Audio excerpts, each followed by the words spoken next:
Hey everyone out there, Dan here, aka the Comic Concierge, and welcome to my top 10 comic book video countdown. This is where I go through all the new comics I read this past week and count down my top 10 picks for my favorite books. And it's pretty self-explanatory. I'll let you know what books I read, why I like them, and don't worry, no spoilers here, just a general idea. But if you're worried at all, check down below because I will have some timestamps for you if you want to skip around and make sure that you're not getting spoiled in any way, shape, and form about the books I'll be talking about this week. So without any further ado, let's start the countdown. Starting off at number 10, I have Hailstone, number 1. Starting off with a brand new series. This series is coming from the world of Comixology. Yes, it's one of their original published books. So if you want to pick it up, you will have to get it digitally, although maybe there'll be a physical release. They have had some physical releases in the past. For example, like Afterlift was published by Dark Horse. So maybe if there's enough acclaim for this book, enough interest, it'll actually be in a physical comic book store later down the road. But for now,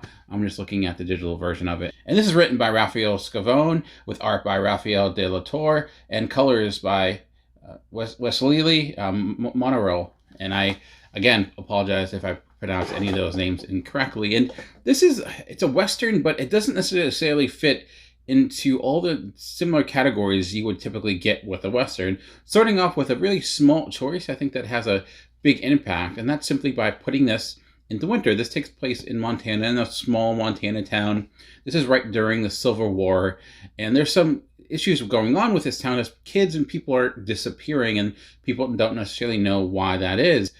And you have the sheriff, who's kind of our main character, trying to battle with two worlds, where the fact that he's a lawman, he's trying to keep his citizens, those people of his town, kind of calm and feeling like they can, feel safe. And add to the fact that it is winter, so they're running low on supplies. Also in this town, though, there is a factory that is run by the U.S. government, the United States, the Union at this point, and they have a lot of power over this town.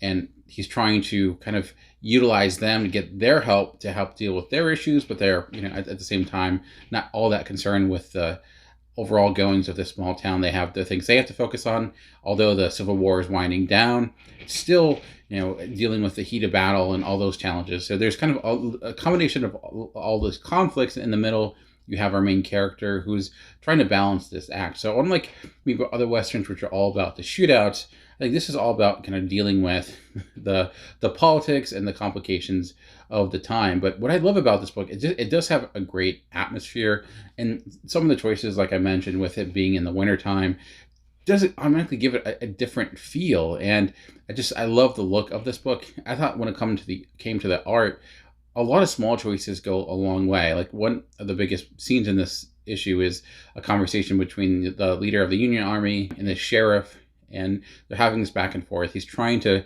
basically play the politics game of trying to get their help, trying to explain why they should help him, and also kind of make him feel good. But I thought the art did a good job of making that seem exciting, and it's little small details, like, for example, how it would position them on the page, where when the sheriff was talking, he was always shown on the right, and when you get some zoom in pages of the Union leader, of the Army leader, he would always kind of be leaning towards the left. And I thought that did a good job of just always making sure that you had a good understanding of where they were within the room. And it's one of those things where I think can be overlooked. Those little small choices that I think go a long way, where you're having a panel and you're having a conversation, and where people kind of are all over the page, so they don't necessarily make sense and where they fall on the page. It's like, why? I thought he was over here and he's over there. But also just the choice of camera shots, a quick choice of angles. There's a lot of wide angle shots in this, a lot of wide panels, and which is typical for Westerns. And that was camera choices, John Ford, those types of directors. You're dealing with the frontier. That was often the choice there. But with this, it wasn't an open landscape, and a lot of times it was in the woods, or it was in a crowded grouping of people, but you still utilizing those similar shots. So I think that the juxtaposition of kind of classic storytelling techniques you would expect with a Western, but in a setting that was different, ran throughout this book from beginning to end. When it came to the actual events of the book, they're pretty straightforward, but it did a good job of kind of establishing the mystery and then leaving us at a pretty exciting spot at the end. There is potentially maybe something supernatural. It's not fully clear. You don't see like a ghost or anything, but the threat of what is actually taking these kids or taking these people is not determined yet, but it gives you a lot of hints that whatever it is beyond human or not human. Is it an animal? Who knows?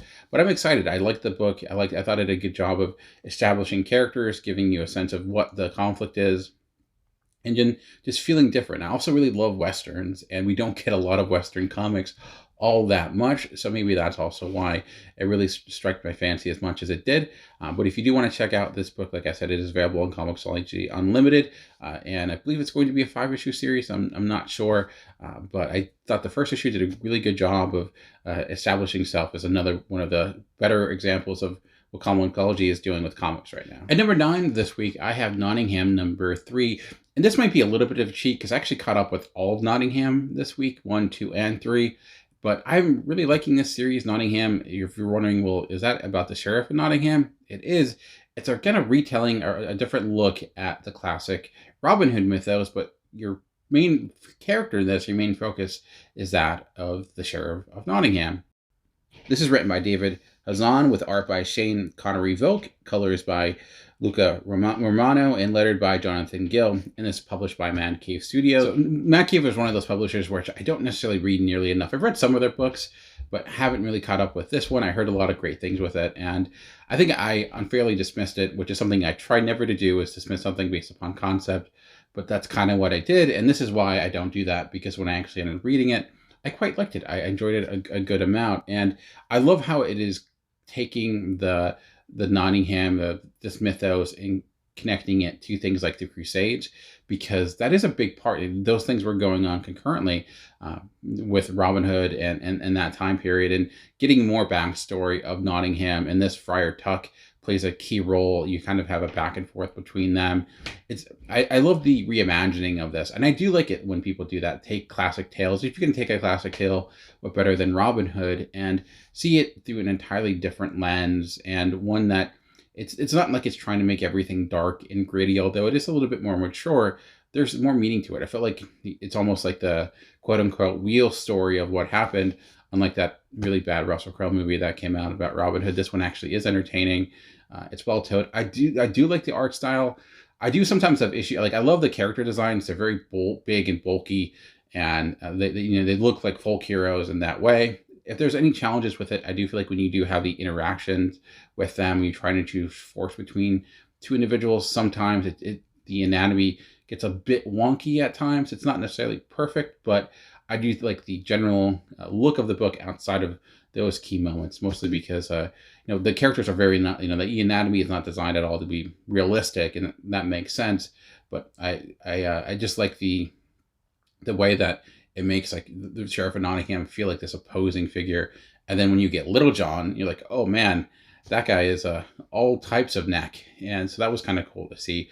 I don't know if this would be my favorite issue of them all so far, but if you're a fan of taking kind of classic stories and reimagining them in new ways, if you are a huge fan of the Robin Hood mythos and haven't kind of been not liking the fact that we haven't got anything new in there, you might want to give it a shot. So it's my number 9 for this week. My number 8 this week is 1,000 Storms, number 1, and this is published by Magnetic Press. And Magnetic Press is actually, I think, a rather underrated publisher, and I think a big reason it's overlooked is because what they do is they translate a lot of foreign comics, European comics, Korean comics, South American comics, really all over the world, and I think they do a really good job of within those translations, and at least from my experience of what I've read from them, in the sense of like the lettering is still pretty strong, and you don't feel like things are being overly wordy.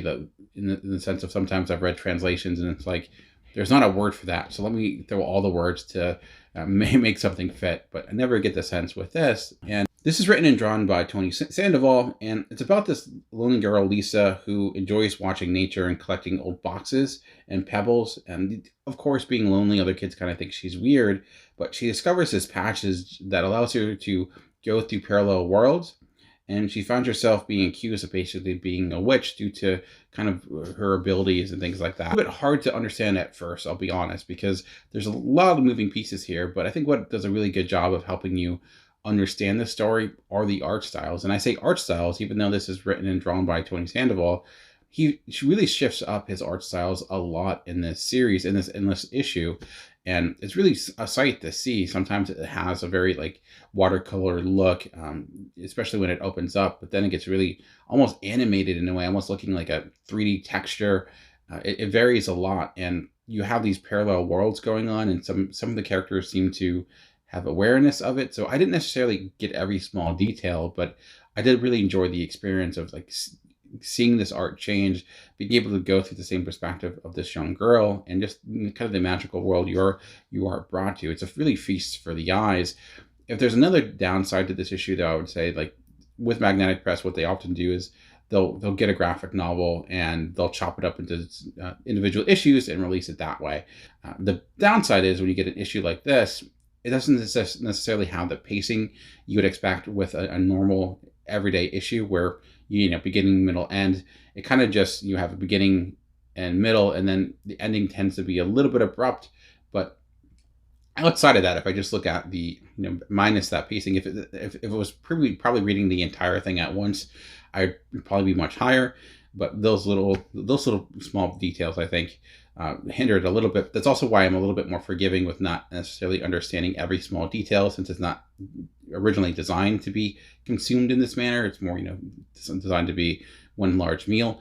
So despite the fact that maybe I had some comprehension issues with some of the details, I feel like that will help most likely be ironed out in future issues. But if I'm not, I'll maybe talk about that as well. But I just was really impressed with the art design, and it was something that kind of just, I took a chance on because I've liked other Magnetic Press books this year thus far, and it's trying to do this list. I'm trying to think of bringing books that aren't necessarily the ones everyone's talking about. I've tried some and they didn't hit me, but this one I enjoyed quite a bit. Tony Sandoval is a very accomplished creator. He's had something like 7 Eisner nominations or something like that. So it's not all that new that he's writing a good book, but if you are a fan of him and weren't aware this is out, it's now available digitally, and it should be available physical form as well. Although I know a lot of comic book stores don't necessarily carry magnetic presses, so you'd probably want to, you know, ask them to pick it up directly, or seeing if you can get a trade someplace. Number 7 for me this week is Black Hammer Visions number 4. And Black Hammer Visions has been a series that you've had different creators come on board and tell their tale in the Black Hammer universe. In this case, we have Mirio Tamaki on writing duties, and she's telling a tale and a half. This book was a journey. Also, you have on art duties art by Diego Olotego, colors by Dave Stewart. I feel like if it's a Dark Horse book, you can just assume it's Dave Stewart. I feel like he does all their books, but it was a really good looking book. And similar with the last issue I talked about, you kind of had different dimensions. This is a book that's kind of hard to describe without ruining the surprises. So I apologize if I kind of talk in code and messaging, but I'll just say this in the sense of, this was kind of focused on the character of Colonel Weird. And if you know Colonel Weird, he traverses different, basically the multiverse of the Black Hammer universe. And when this book opens up, it's like this serious wrought drama, like old school, like PBS drama you would see for, you know, the British Downton Abbey or something like that, where you have every character is playing a different role. Abraham Slam is like the monarch of the family, and he's being protective of his daughter. It's all kinds of weird, all kinds of awesome, but things change drastically, and by the end of it, you're not necessarily sure what was real, what wasn't. There's a element of things being a TV show that come into play, and how it adjusts throughout. And then I thought, as a Colonel Weird exploration and getting you in the sense of what he sees, I thought it did a pretty cool job. I just like the commitment that it had to this idea, and this book was a journey, but it was a journey for the reader almost more so than the characters themselves. I just found it a lot of fun, and some of the Vision books I've liked more than others. I really liked the first issue, and last two have not been. Trying to think, I know the second issue I was not a fan of, because I think Jeff Johns did that issue, and it was designed to be this kind of like, you know, slasher type of story, and it was rather unimpressed by it. But this issue, I just thought Mariko Tamaki, as a writer, took the open world along with the artist and did a really good job of kind of getting it established. And I liked the little details of how, especially when it came to coloring, Dave Stewart, I think, was a big part of this, and how you differentiate all the different kind of universes that come through. And also Dave Stewart doing what he does best, when he emphasizes emotions. There's one specific panel that really stood out to me, where you have Abraham Slam. I forget what his actual name in this, because he's playing a different role basically, and he's got a drink in his hand and he's saying something with so much vigor, and you have this popping yellow behind him. I think that really hammers it home, and I think that's just a good example of Dave Stewart being one of the best colorists in the sense of understanding theme and emotion and how that can really cause something to pop. He's done a lot of the Dark Horse books, as I mentioned. One of the best colorists in the business, and I think to me colors come into play in two main roles. Like, how do they empathize theme, and how do they allow your eye to know where to read next? And it's not necessarily just about having bright and beautiful colors, because sometimes a book doesn't necessarily need that.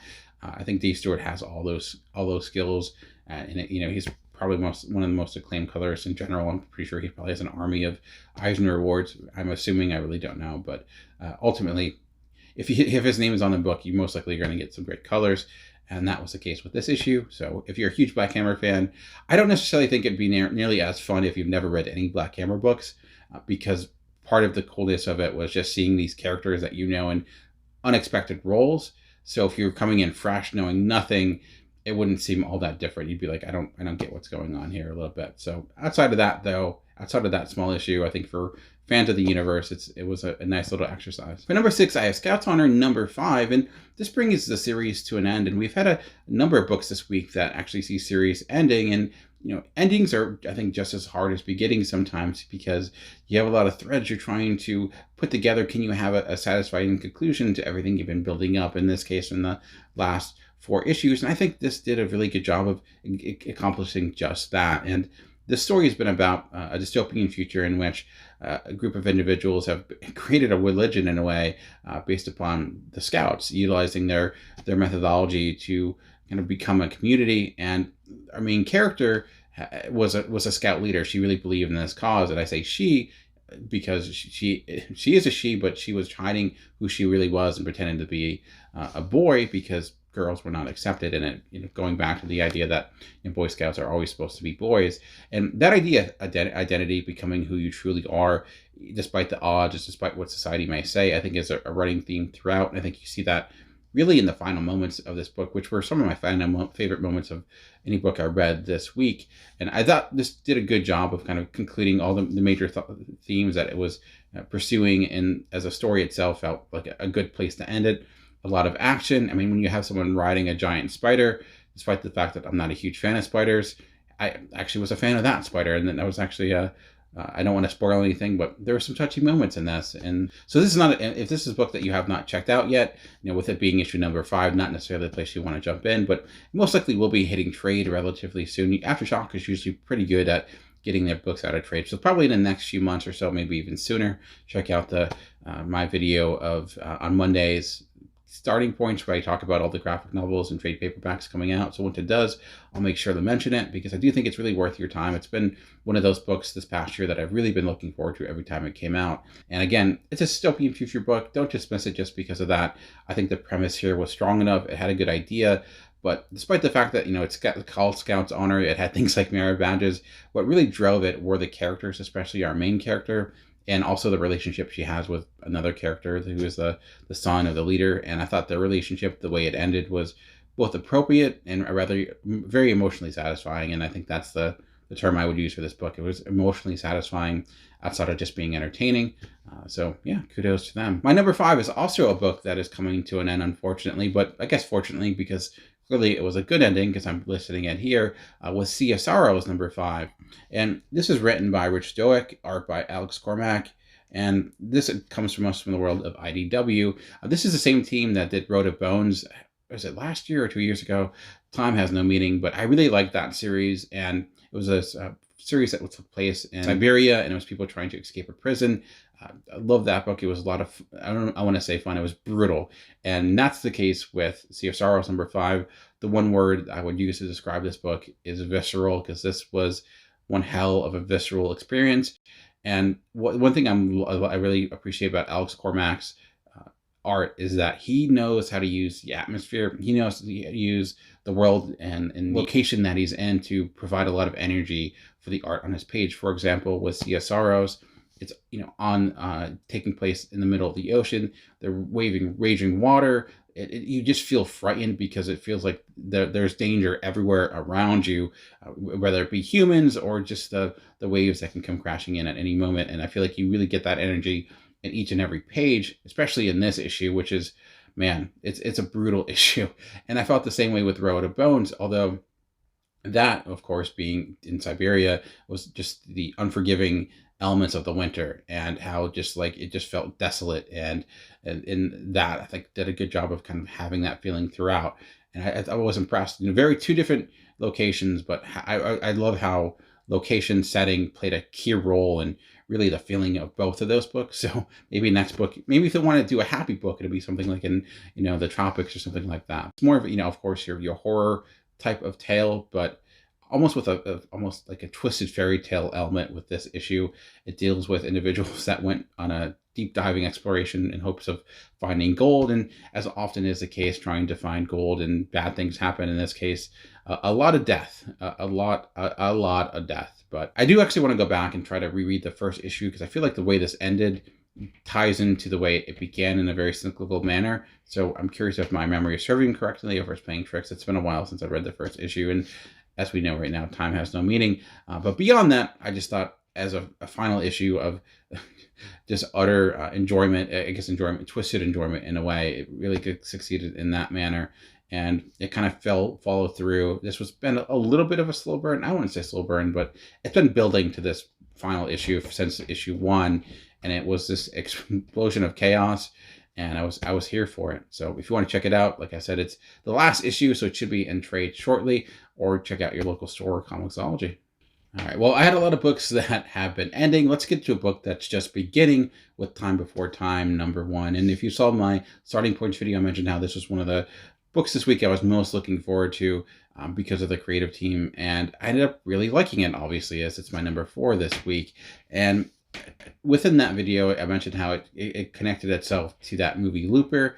And I actually feel that is a very apt comparison. It's not necessarily the same story when it comes narratively, but just the way it utilizes time travel as a kind of a tool rather than like this magical thing. It's just this tool. It's like a utility, like you would with power or what have you, as they're using time travel to hide people. Basically, they use the mob or this crime syndicate to get into time machines, go to a specific time, and hide from whoever's trying to find them. Sometimes it's just normal people, and sometimes it's people that are relatively evil. And we have our main character that's trying to break free, but he's having difficulty because he's kind of become an indentured servant due to like just the system they have. It's a system that seems like you can't get out of, because once you're actually paying off your debt, something new will pop up surprisingly. And it's like, oh, now you owe more money because the thing you were using broke, and we're going to blame you. So you can't get out of it. And he feels stuck in this rut, and he's having this ideas, these dreams of stealing one of these time machines and just going to where he needs to go and forgetting it all. And time travel is a challenging thing to do, because especially in comics, it can get complicated and you can get lost in it. I thought little details of kind of using big time dates to establish where we are each time did a good job of just kind of setting you in a specific time and place. And it doesn't necessarily try to get into the explorations of time travel and the butterfly effect and things like that. Just this is a thing that happens, and it happens, and we're not going to, as they said in Looper, sit here and do diagrams with straws. Time travel exists, you deal with it, and we'll move from there. So I like that piece, and it does make you, I feel like, when you look into this future, despite the fact that you can go any place at any time, problems are not solved. It's another thing that exists, but you still have the fact that like you don't have resources. Even though that you can travel to the future, maybe the future doesn't want you, or the future might not be better than where you are right now. So, and then there's this big thing that happens in this issue where you just see how when you have time travel, how it can completely mess up your relationships with individuals or your friends or colleagues, and how when you can travel to any time at any place, maybe the person you knew today is going to be completely something else very tomorrow. When you can go back 80 years, when you see them again, maybe they're a different person, maybe they're a different age. Maybe that's by choice, maybe it's not. And then the way this ends, you think you have an idea of where it's going, but it adds a nice little wrinkle into that mix, which I think has me even more excited. If it went the direction we thought it was going to go, I would still find it captivating, but the additional piece to mess things up because it's time travel and things can never go as they're supposed to. Now we have an even more little fun dynamic to deal with next issue. Leaves you with a lot of good questions. I like the main character here too.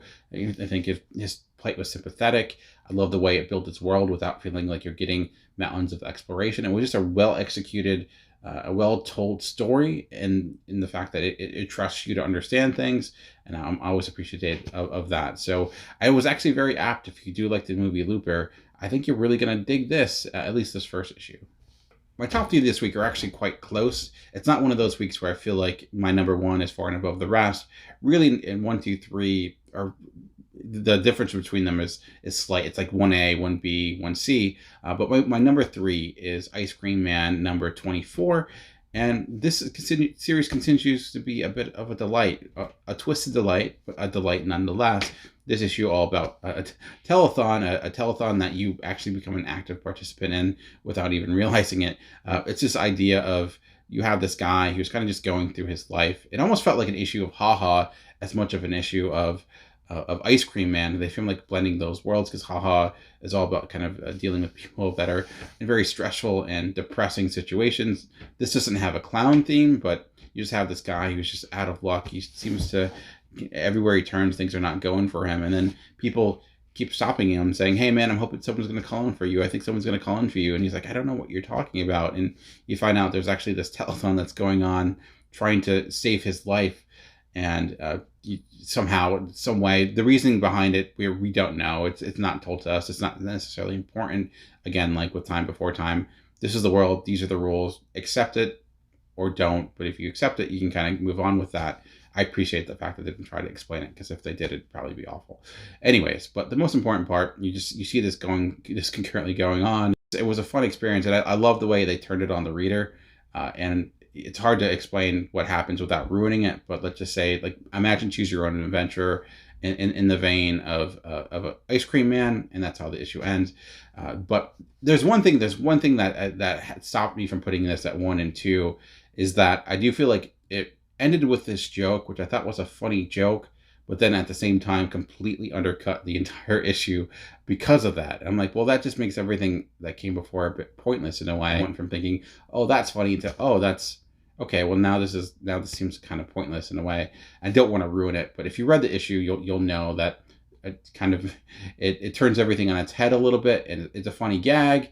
But then, if that's the case, then what exactly was the point of this issue? In the sense of, outside of just being that experience, maybe that's the idea. Maybe the Choose Your Own Adventure part was really all it was about, and everything else, in the sense of what it says about people in general, wasn't as important. I don't know. Generally, I don't want to say a minor issue, but it was the one issue that kind of kept me from ranking it higher than the other 2 issues, which I did not have as big of a take back from compared to it. But still, Ice Cream Man still being one of those books that will always excite you every week it comes out. Speaking of books that I always excite me when they come out, my number 2 this week with Rorschach number 8. This is written by Tom King with art by Jorge Farnaz. And actually, as I'm doing this list, I realize this is my only big two book this entire week. Although I really should stop calling them the big 2, because Marvel and DC are no longer the 2 biggest publishers. But whatever, it's not important. Ultimately, this book, I love this series. I unabashedly enjoy this series on all levels, and I know there are many people that have issues with the fact it exists. I get that. I'm not gonna dive any deeper into that and do another entire video about it, but I think those complaints have legitimacy to them. Anyways, most important thing, looking at this book itself, I do think this is an issue, or probably a series, that's not going to work with a lot of people, because it is relatively slowly paced. I know, surprise, surprise, with Tom King. But I thought the craftsmanship in it, especially from Jorge Farnaz, is second to none. I guess second to my number 1. But in this, he's not necessarily trying to evoke what Dave Gibbons did in any way, which I feel like, we got a lot of that with Doomsday Clock, of course, using the 9-panel grid. Here, though, you have the entire crux of this story has been about this murder investigation. And here we have the lead detective interviewing 3 individuals who are tied to the main suspect in it, which is basically a Steve Ditko stand-in. And yes, it utilizes a lot of comic book creators. I mean, Frank Miller is actually in this, and It's a bold move. It may be a move that feels a little bit gimmicky, but I feel like it kind of works and it makes sense considering the context of the story and the context of utilizing what Watchmen means to the comic book medium in general. But what I loved about this is that you get those three stories. Basically, each page is split up into three sections for the most part. Some pages aren't, but I just thought the way it went about it is very wordy issue. There's a lot of words on the page.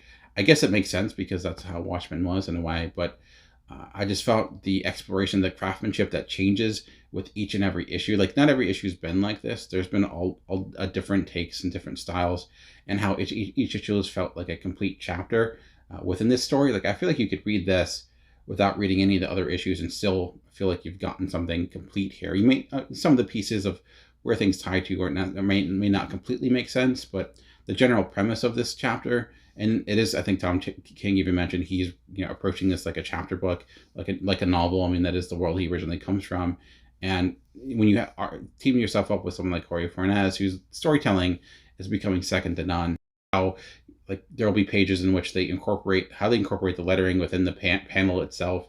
There were just designs here like I've never seen before, and maybe they exist because sometimes never seen before is because you've read like 8 comics, but in this case, I just found myself turning each page and wondering like what are they going to do next. And so I was not just excited about the fact that what is this story happening, but how are they going to tell me this story? I was excited about both of those equally, which does not happen very often, rarely ever. So that's really why I've been liking this book. Again, I do think it'll be one of those books that does not necessarily work for everyone, but it's working for me. So that's why it's my number 2. All right, well, now we're down to my number 1. What was my favorite book of the week? And my number 1 actually has some similar qualities to some of the books that we talked about already, with it being a foreign book that's been translated. It's a book that was originally designed to be released as a graphic novel, but is now being separated. And it's a gorgeous looking book, and it's Karmen number 3. And again, this was, I believe Spanish. I'm not exactly sure where it originates, but it's written and drawn by Gillian March. And man, you talk about luscious, and I'm saying luscious not just because there's a naked woman throughout the entire series, but the backgrounds, the world. And when I read this book and I read other books, and one thing I was taken back by the fact is I feel transported into an entirely different world, because just the details you see within the backgrounds and within this world, like everything feels lived in. And then I get other books where it's just like a blank square half the time, and it doesn't have the same type of depth. And you don't need elaborate backgrounds all the time, but when you do see them there and you see the work and technique that goes into them, you're like, oh, these are the effects that you can have if done well, or at least do these establishing shots every so often to give you a sense of this world. And I think it's important with this issue because this entire series is predicated on the fact that you have this woman who killed herself, and now she's stuck between, or potentially stuck between, or at least in the afterlife, or a part of the afterlife before she moves on to the next step. And you have her within this book kind of pontificating about her life, what happened to her, and what she did, the choices she made. And I thought this issue, why it really hit me was it challenged the main characters in ways that I was like, wow, I was waiting for this to happen. And the idea of the selfishness of her actions and not allowing her to feel sorry for herself. But I just thought the what it's going through, what the topics it's touching on, life, death, mental health, all those pieces, to me, like hit me in a way that the other books didn't. Like, yes, I appreciated the craftsmanship of Rorschach, but emotionally, I didn't have that type of connection. It was, if anything, a bit cold. And Ice Cream Man was fun. It was twisted, but this to me had all that. I had the craftsmanship. It had an emotional resonance. It had themes that were present, like I said, about looking especially at life and the way we approach the idea of self-pity in a way, inability to us to think through our actions the way they connect, especially with people that, not appreciating those that are in our lives when we should, and not realizing how the actions we take can have consequences outside of ourselves. And sometimes we get very internally focused about what we do and how things impact us, and then forgetting that, oh, there are other individuals that will be just as impacted. And I thought this issue kind of looked just at that, inside the fact that you have ghosts basically talking about this. So the first issue of this, I wasn't sure about the series. I was like, I don't know about this. I don't know what exactly is happening here, but obviously by the third issue, I'm completely won over, and it's one of those books I'm really looking forward to. The second issue was really good.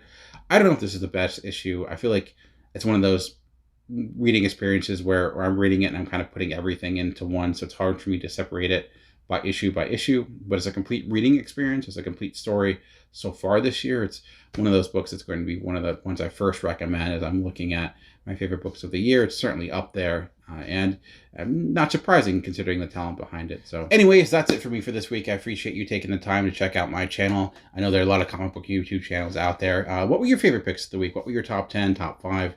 Let me know down below. Let me know what you thought of my picks. And ultimately, though, just remember, comics are for everyone. The key is finding the right one. Until next time, keep reading.